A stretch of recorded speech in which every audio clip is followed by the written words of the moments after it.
Llegamos al Viernes Santo, un día sumamente importante para nosotros como cristianos. El día viernes de sacrificio, el día viernes de la muerte en la cruz de nuestro Señor Jesucristo. Y eso es lo que vamos a hablar el día de hoy. Hemos venido preparándonos desde el domingo, entendiendo lo que pasó durante toda esta semana, y llegamos hoy al día viernes, entendiendo que nuestro Señor Jesucristo sabía que este día iba a morir. Continuamos con los mensajes recordando la Semana Santa, pero en la vida de nuestro Señor Jesucristo, en el tiempo de nuestro Señor Jesucristo. Acompáñame a orar. Señor, muchas gracias, Padre, por tu sacrificio en la cruz. Gracias porque a través de tu sacrificio cambiaste nuestras vidas. A través de tu sacrificio en la cruz nos permitiste entrar en el cielo, en el reino de Dios. Y mientras que estamos de paso en este mundo, Padre, nos preparamos para un día verte en la plenitud. Gracias por morir por nosotros, gracias por cargar con nuestros pecados y gracias por haber hecho este sacrificio por la humanidad y permitir, Señor, que la humanidad pueda arrepentirse de sus pecados. En el nombre de Jesús, amén. Quiero comentarte que el día jueves, en la vida de nuestro Señor Jesucristo, el mensaje que vimos el día de ayer, después de la cena que ellos tuvieron, Jesucristo se fue con sus discípulos a un lugar llamado Getsemaní, en donde fue a orar y en donde sintió mucha tristeza. Ahí después de esa oración, más o menos estuvo 3 horas en ese lugar orando, aparte del tiempo de la llegada. Entonces entiende que después de él haber orado ya a eso de la medianoche, es cuando llega Judas y nuestro Señor Jesucristo es capturado. La muerte en la cruz no fue lo más doloroso. Había comenzado desde el jueves en la noche, en donde Lucas, el Evangelio de Lucas, nos dice que mientras que él oraba, el sudor caía como grandes gotas de sangre. Y eso es lo que él estaba experimentando: dolor, tristeza, sufrimiento. Y es ahí en ese contexto donde comienza esa noche, esa madrugada, y el día viernes continúa con todo su sufrimiento. Entonces aquí se hace realidad una promesa también que Jesucristo hizo, que Pedro lo negaría. Entonces Jesucristo es llevado, capturado, y ahí va Pedro, y eso es lo que vamos a ver en estos pasajes. Así que vamos a ir al Evangelio de Lucas, capítulo 22, versículo 54. Dice: los que arrestaron a Jesús lo llevaron al palacio del jefe de los sacerdotes. Pedro lo siguió desde lejos. Allí en medio del patio del palacio habían encendido una fogata y se sentaron alrededor de ella. Pedro también se sentó con ellos. En eso una sirvienta vio a Pedro sentado junto al fuego y mirándolo fijamente dijo: ese también andaba con Jesús. Pedro lo negó: mujer, yo ni siquiera lo conozco. Al poco rato un hombre lo vio y dijo: tú también eres uno de los seguidores de Jesús. Pedro contestó: no, hombre, no lo soy. Como una hora después, otro hombre insistió y dijo: estoy seguro de que este era uno de sus seguidores, pues también es de Galilea. Pedro contestó: hombre, ni siquiera sé de qué me hablas. No había terminado Pedro de hablar cuando de inmediato el gallo cantó. En ese momento Jesús se volvió y miró a Pedro. Entonces Pedro se acordó de lo que Jesús le había dicho: hoy, antes de que el gallo cante, vas a decir 3 veces que no me conoces.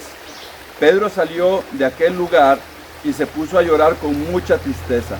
Los guardias que vigilaban a Jesús se burlaban de él, le tapaban los ojos, le pegaban y luego le decían: profeta, adivina quién te pegó. Luego lo insultaron diciéndole muchas otras cosas. Puedes imaginarte la imagen en donde Jesucristo es capturado, es llevado prisionero, y Pedro va ahí detrás de todo este grupo de personas tratando de observar qué es lo que pasa.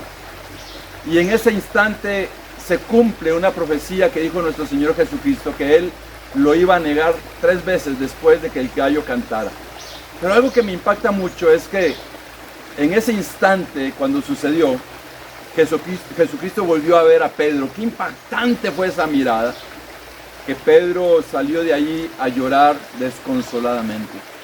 Puedo decirte que Pedro sintió dolor por lo que había sucedido, por haber negado a nuestro Señor Jesucristo. Y él se perdió de todos los acontecimientos, esa tortura que estaba pasando con Jesucristo. Le estaban pegando, lo estaban insultando, y eso era en la madrugada. Dice que ahí había pasado quizás más de una hora ante estos acontecimientos, y eso solamente era la preparación, la burla, la preparación para lo que iba a acontecer ese día. Jesucristo no había dormido, Jesucristo había sido lastimado, golpeado, insultado, se habían burlado de él. Y mira lo que ocurre en el versículo 66.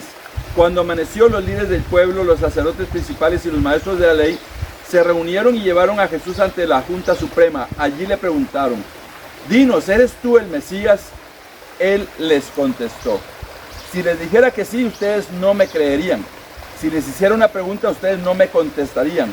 Pero de ahora en adelante, yo, el Hijo del Hombre, tendré el poder y la autoridad que me da Dios Todopoderoso. Entonces todos preguntaron: ¿así que tú eres el Hijo de Dios? Jesús les dijo: ustedes mismos lo han dicho. Imagínate, en el versículo 70, lo están interrogando y Jesucristo mismo responde que Él era el Hijo de Dios. Esta era una razón para que lo mataran, porque ellos, cualquiera que se autodenominaba Dios o Hijo de Dios, sentían esa furia. La realidad es que Jesucristo, el Hijo de Dios, estaba enfrente de ellos. Versículo 71. Ellos dijeron: ya no necesitamos más testigos, nosotros lo hemos oído de sus propios labios. En el capítulo 23, la continuación de todo lo que está ocurriendo este día, dice el versículo 1 de Lucas 23. Luego todos los de la Junta Suprema se pusieron de pie y llevaron a Jesús ante Pilato, el gobernador romano. Cuando llegaron, comenzaron a acusar a Jesús y dijeron: Señor gobernador, encontramos a este hombre alborotando al pueblo para que se rebele contra Roma. Dice que no debemos pagar impuestos al emperador y que él es el Mesías, es decir, se cree rey. En estos dos primeros versículos nos damos cuenta de las mentiras que estas personas estaban diciendo. Estaban buscando influenciar a este gobernador romano para que asesinara a Jesús. Ni sus argumentos eran válidos. Estaban diciendo que él alborotaba al pueblo para que se rebelara contra Roma, para que no pagara impuestos. Y este tipo de mentiras las dijeron para que Jesucristo fuera asesinado por el gobierno romano, porque ellos no tenían autoridad de hacerlo. ¡Qué increíble maldad! Sabes, muchas veces hemos enfrentado, o personas han enfrentado, tristemente, la realidad de ser injuriados. Muchas veces se levantan calumnias, mentiras, para que otras personas tomen partido. Y eso es lo que estaba pasando con nuestro Señor Jesucristo. Estaba siendo injuriado, estaba siendo acusado falsamente. Y aquí Pilato, en el versículo 3, le preguntó a Jesús: ¿de verdad eres el rey de los judíos? Jesús respondió: tú lo dices. Nuevamente Jesucristo dice que es el Hijo de Dios, el rey de los judíos. Entonces Pilato les dijo a los sacerdotes principales y a la gente que se había reunido: no hay ninguna razón para condenar a este hombre. Pero los acusadores insistieron: con sus enseñanzas está alborotando al pueblo, lo ha hecho en toda la región de Judea, comenzó en la región de Galilea y ahora ha llegado aquí.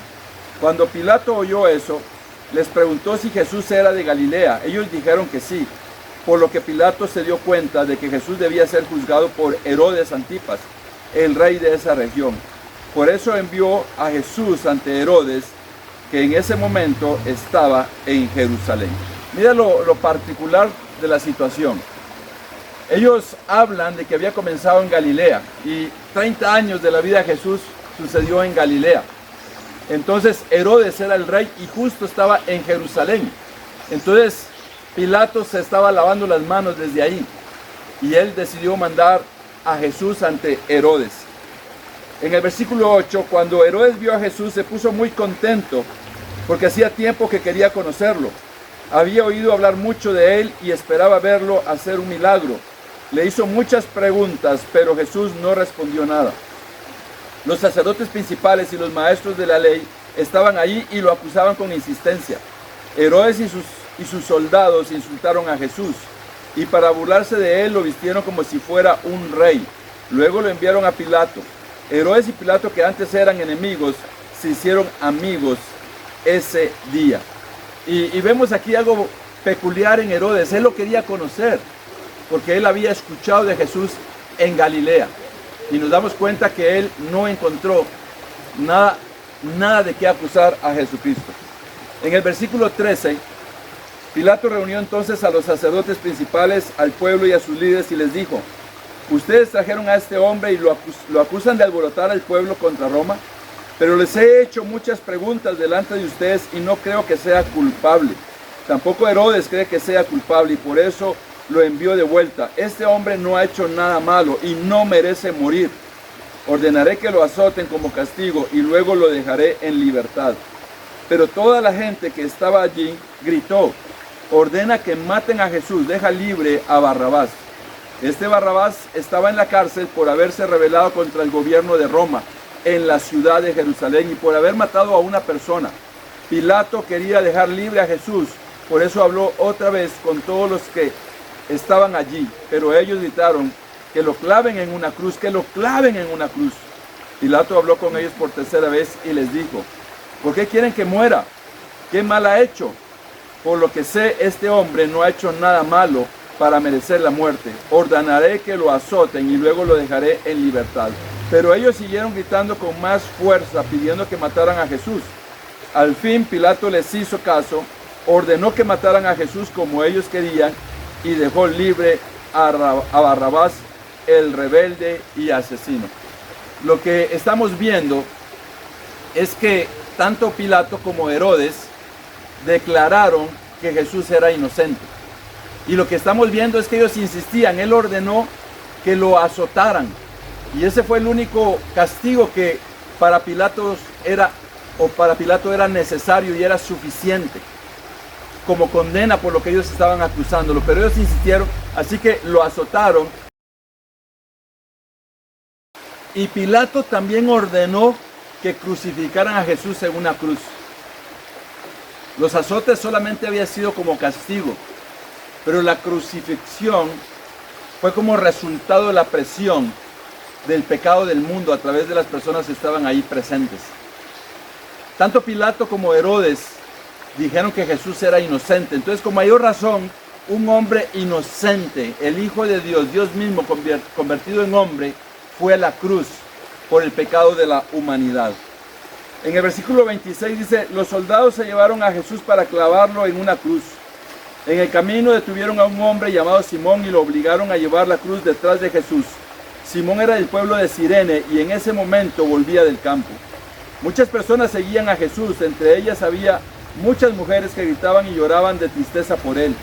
Jesús se volvió y les dijo: mujeres de Jerusalén, no lloren por mí, más bien lloren por ustedes y por sus hijos, porque llegará el momento en que la gente dirá: dichosas las mujeres que no pueden tener hijos, dichosas las que nunca fueron madres ni tuvieron niños que alimentar. Esa gente deseará que una montaña les caiga encima y las mate, porque si a mí, que no he hecho nada malo, me matan así, ¿qué no les pasará a los que hacen lo malo? Y aquí estamos viendo a nuestro Señor Jesucristo diciendo que cosas graves iban a venir. Él había dicho que el templo iba a ser destruido, que iban a ser conquistados.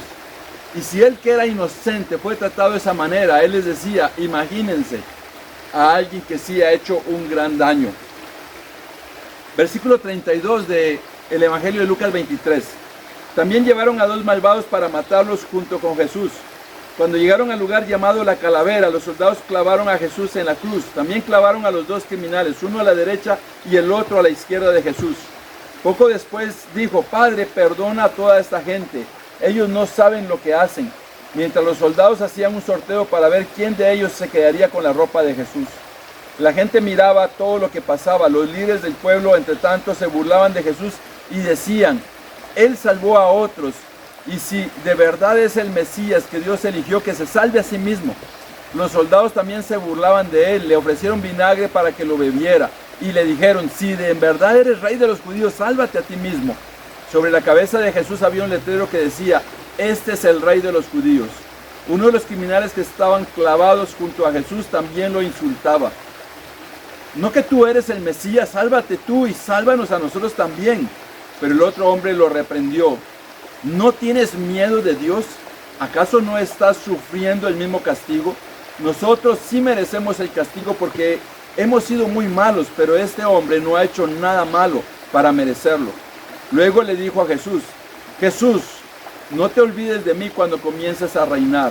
Jesús le dijo: te aseguro que hoy estarás conmigo en el paraíso. Y en este versículo 43 es un versículo controversial, porque las personas piensan: no es necesario volverse a Dios, no es necesario ser bautizado, porque aquí este hombre fue al paraíso. No nos olvidemos que Jesucristo, el Hijo de Dios, tenía poder para perdonar pecados, y Él lo había hecho muchas veces. Había sanado a los enfermos, y aquí le estaba diciendo a este hombre que iba a estar con Él en el paraíso. Vemos a nuestro Señor Jesucristo ser crucificado en medio de dos criminales y ser tratado como un criminal, cargando nuestro pecado. Como a las 12 del día el sol dejó de brillar y todo el país quedó en oscuridad hasta las 3 de la tarde. La cortina del templo se partió en dos, de arriba a abajo. Jesús gritó con fuerza y dijo: Padre, mi vida está en tus manos. Después de decir esto, murió. El capitán romano vio lo que había pasado, alabó a Dios y dijo: en verdad, este era un hombre bueno. Al ver todo eso, la gente que estaba ahí volvió a su casa llena de tristeza, pues se sentía culpable. Todos los amigos íntimos de Jesús y las mujeres que lo habían seguido desde Galilea se mantenían a cierta distancia, mirando lo que pasaba. Desde las 12 hasta las 3 de la tarde del día viernes, todo quedó en oscuridad. ¿Te puedes imaginar lo impresionante? Que deje de alumbrar la luz del sol y queda en oscuridad. Durante este tiempo, Jesús en la cruz, en los otros evangelios, se queda registradas las frases que Él expresó. Aquí, sin embargo, no aparecen esas frases, solamente esta última. Y nuestro Señor Jesucristo murió en medio del dolor, del sufrimiento, llevando nuestros pecados en la cruz. La cortina del templo se rasgó, y era una cortina inmensa de un grueso bastante grande. ¿Cómo supieron que se rasgó? Fue algo impresionante rasgar esa cortina para tener el acceso a ese lugar santísimo. Jesucristo abrió el acceso a la presencia de Dios. Eso fue lo que ocurrió este día viernes de Semana Santa. Esa es la razón por la que nosotros como cristianos nos deleitamos en la palabra de Dios y recordamos ese enorme sacrificio en la cruz, lo que nos ha dado una nueva vida, nos ha cambiado la vida. Lo comprendemos, lo entendemos, pero deseamos continuar viviendo de acuerdo a la voluntad de Dios. Así como esta gente se fue triste, se fue entendiendo, se sentía culpable, el mismo capitán alabó a Dios y dijo: en verdad, este era un hombre bueno. Y esto es lo que pasó en nuestras vidas, queridos hermanos y hermanas. Nosotros éramos como todos estos hombres que acusaban a Jesús, que blasfemaban, que lo insultaban. Así éramos nosotros. Quizás algunas veces nos deteníamos de nuestros labios, pero nuestras acciones lo hacían, hasta que comprendimos lo que Él hizo por nosotros y ahora lo alabamos, hoy lo glorificamos. Y esa es la razón de este recordatorio, que nuestro Señor Jesucristo nos dio acceso hacia el Padre. Agradezcamos a Dios, alabemos a Dios, llenémonos del gozo de ser parte del pueblo de Dios. Versículo 50. Había un hombre llamado José que era del pueblo de Arimatea en la región de Judea. Este hombre era bueno y honesto y deseaba que Dios comenzara ya a reinar en el mundo. Era miembro de la Junta Suprema, pero cuando la Junta decidió que Jesús debía morir, él no estuvo de acuerdo. Jesús fue a hablar con Pilato y le pidió el cuerpo de Jesús para enterrarlo. Por eso fue y bajó de la cruz el cuerpo, lo envolvió en una tela fina y lo puso en una tumba hecha en una gran roca. Esa tumba nunca antes había sido usada. Ese día era viernes y los judíos se preparaban para el descanso del día sábado que estaba a punto de empezar. Las mujeres que habían seguido a Jesús desde Galilea fueron con José a la tumba y vieron cómo colocaban el cuerpo de Jesús. Luego regresaron a su casa y prepararon perfumes para ponérselos al cuerpo de Jesús, pero tuvieron que descansar el día sábado, tal como lo ordenaba la ley de Moisés. Finalmente, el día viernes concluye con el cuerpo de Jesús siendo bajado de la cruz y siendo sepultado en esa cueva que antes no había sido utilizada. Todos los que estaban ahí tuvieron que ir a descansar, tuvieron que ir a reposar por el sábado de reposo, a esperar, quizás algunos sin fe, quizás algunos pensando que se había terminado la esperanza, pero apenas era el comienzo de este nuevo pacto que Dios mismo, convertido en hombre, vino a ser una realidad para nosotros. Hermanos, que Dios los bendiga.